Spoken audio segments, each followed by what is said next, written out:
Super Mario 64 and Super Mario Sunshine are arguably some of the best Nintendo games ever made. They opened up a brand new opportunity for Nintendo games to explore, with open worlds and great sandbox levels. And with Super Mario Odyssey just a week away, I decided to go back and look at the top 7 worlds from Super Mario 64 and Super Mario Sunshine.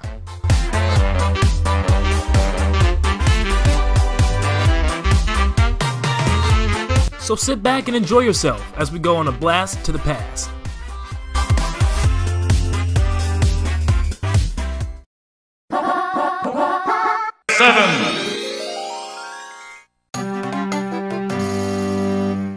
I remember entering this world for the very first time as a kid, and it was awe-inspiring. I could not believe everything that I saw. I mean, seriously, there was mud everywhere, goop, windmills, ropes, ponds to swim in. It was unbelievable. I still can't believe it to this day. There's just so many things to do. Even the giant windmill in the very end of the level was very awe-inspiring. Climbing to the very top to fight Petey Piranha for the first time ever was amazing. And this is the fight that introduced Petey to the Super Mario franchise. We see Petey show up in many different games, time and time again, and it's so cool to see where he all started from. Bianco's challenge rooms were also tons of fun. They both might be located inside caves, but they both have something unique about them, and they make them feel really challenging at times, especially when you don't have FLUDD.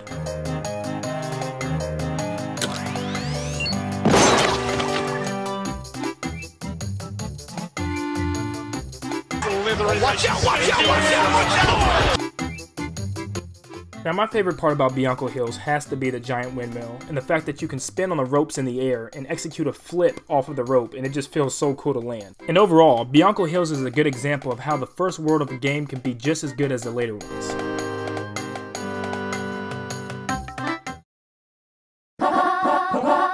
Six.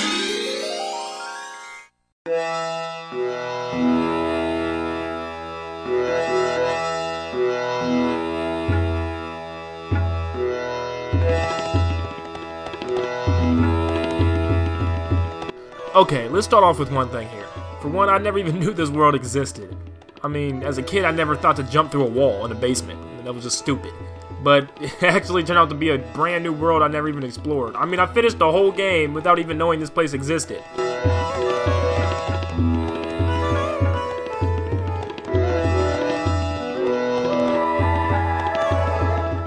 After finally finding the place, I actually realized how much I was missing. I mean, this place is huge. You got the whole desert itself, and then not to mention the Great Pyramid inside, and oh, it's actually really cool. So there's like traps and stuff inside, enemies that try to hurt you. You get to the top of the pyramid, grab stars, there's coins to collect. It's really a pretty dynamic level. One of the cool parts about this level is there's wing caps everywhere. I mean, you can grab one and just take off flying wherever you want. You actually have to hit 4 pillars in order to break the top of a pyramid by using the wing cap. And getting up there is so much fun. You get to come down here and fight this boss with 2 hands and eyes on their hands for some reason, but it's wacky and cool at the same time.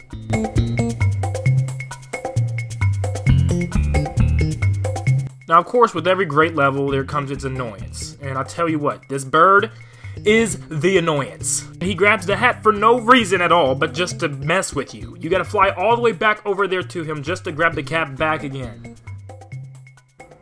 Boy, if you don't... But hey, it's not like they use this hat-taking gimmick in the rest of this game. They do.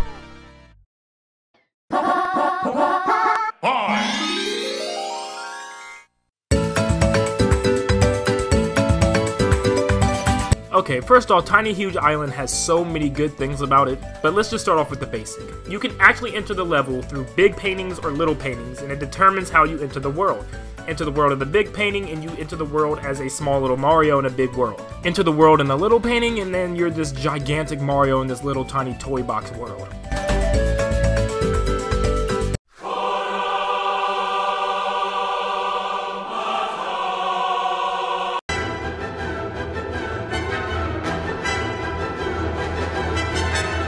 I'm so used to this.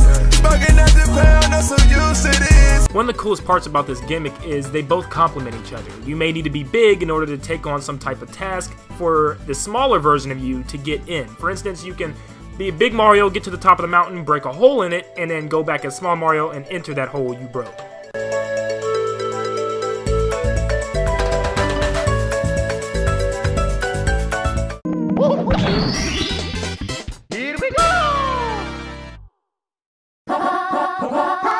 4.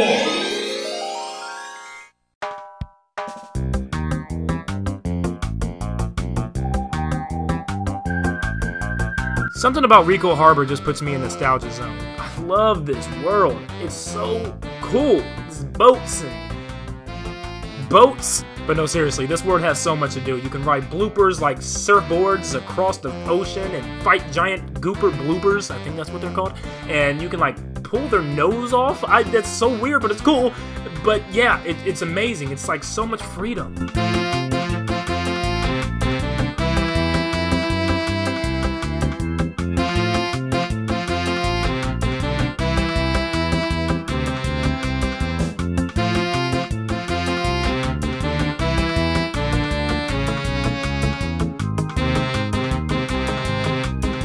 One of my favorite parts here is getting the rocket nozzle. You can start to make your way up to the very top of the risers, and it gets kind of tricky. If you fall, it's a long way back up. And then jumping as high as you can to the top of that yellow gate thingy, and then falling all the way through, and then flipping on the other side of the gate.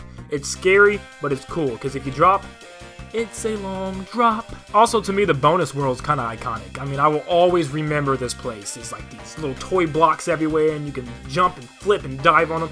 Let me show you how much I dive on this stage.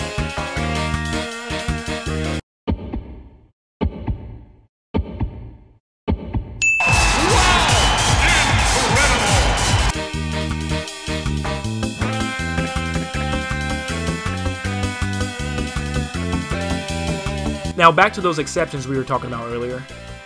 You knew this one was coming. The stupid Yoshi fruit level. And it's so tedious. You have to get Yoshi from one side of the island all the way to the other, and he can't touch water. So when you fall, it's a wrap, and you have to repeat the process by giving him the fruit all over again.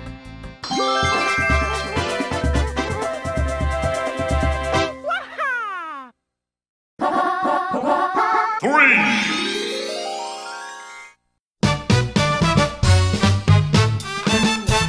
Whomp's Fortress is a classic stage in the Mario franchise. It was one of the best stages from Super Mario 64, and it wasn't really anything special. It was just a really small, compact stage, but it had a lot of elements that was squeezed into the stage, and it worked all really well.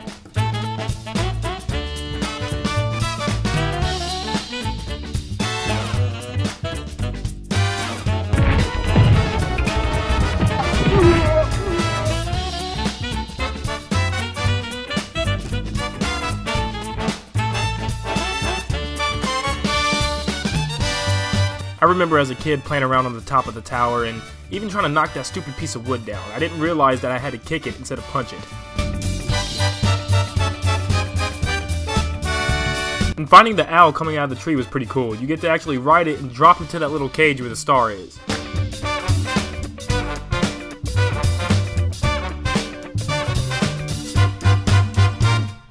This world was so good, in fact, it was brought back in Super Mario Galaxy 2 as a throwback galaxy. That's pretty neat.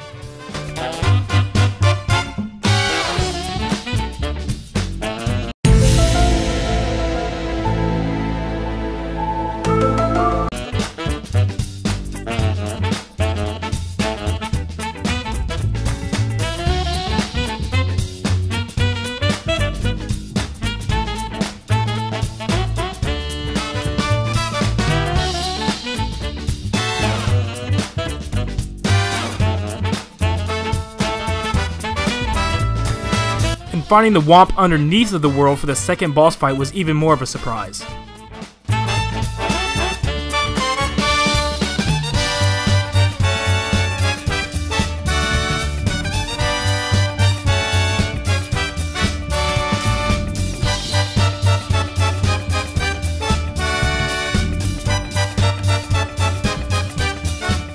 This is why Whomp's Fortress will forever be a classic.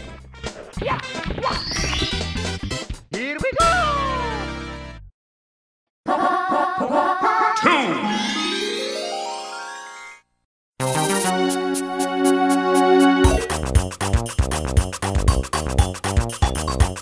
Serena Beach is definitely a wacky world, that's for sure. Everything about this world is just weird and creepy and just different. It's also home to one of my favorite bosses, if not one of my favorite levels in the entire game, the Manta Storm. This thing is crazy. It's this like weird see-through, transparent, gooey creature that you have to spray water at, and he just keeps getting smaller and smaller and smaller. And inside the hotel, it's no exception. There's all kind of crazy rooms and ghosts everywhere and special bonus rooms. It's all crazy and wackiness. You actually can go through different doors and find different things, different hiding points, and it's just a wacky place.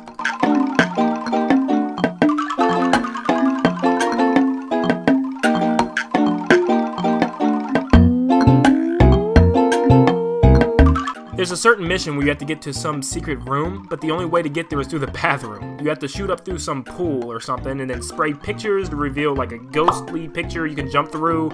You have to open ghostly doors and it's just like, it's all weird. You have to get to a certain room just to grab a pineapple, bring it back to Yoshi, get up into the air ducts, eat all these ghosts, and eventually drop through the ceiling tiles. And it's just a lot of things to do in this one little mission.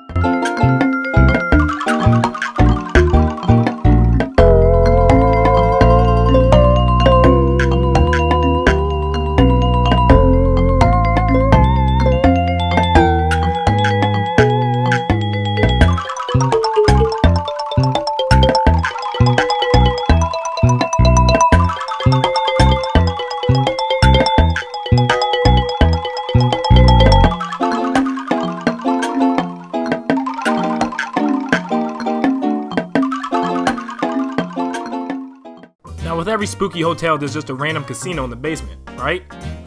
No. Well, in Hotel Delfino, there is. And when you get into the bottom of this casino, there's like some giant King Boo playing a slot machine with you. You have to get these fruit matched up and throw a pepper in his mouth, and then throw a regular fruit in his mouth. It's weird again. Once again, it's just a weird world.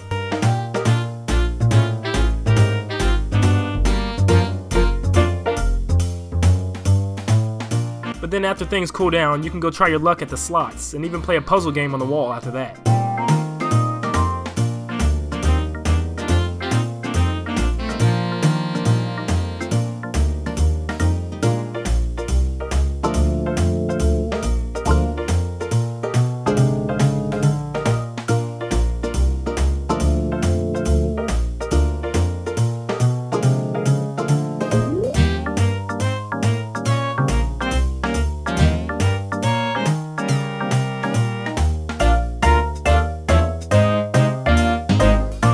Overall, Hotel Delfino was weird, but a good type of weird.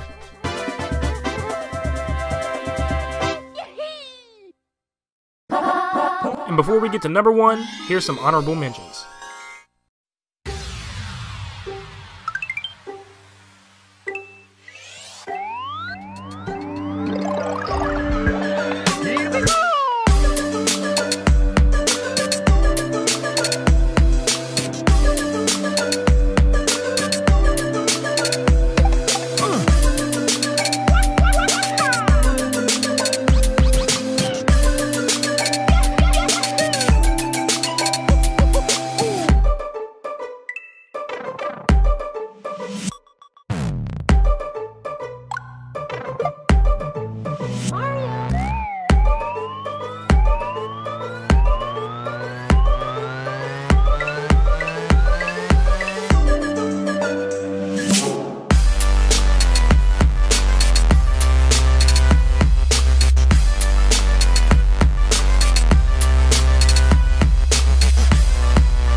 Now, I feel like my number 1 choice doesn't need any commentary. All it needs is a quick video representation of how great this world really is. So sit back and enjoy.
Thank you guys for watching, and especially those who tuned in until the very end of the video. It means a lot to me. This is my first real top 7 video, so I've been working really hard and really long for this video. Sorry I haven't been able to post in a while. I've been working with school and a whole bunch of other stuff, but I have more stuff coming, more projects in the future.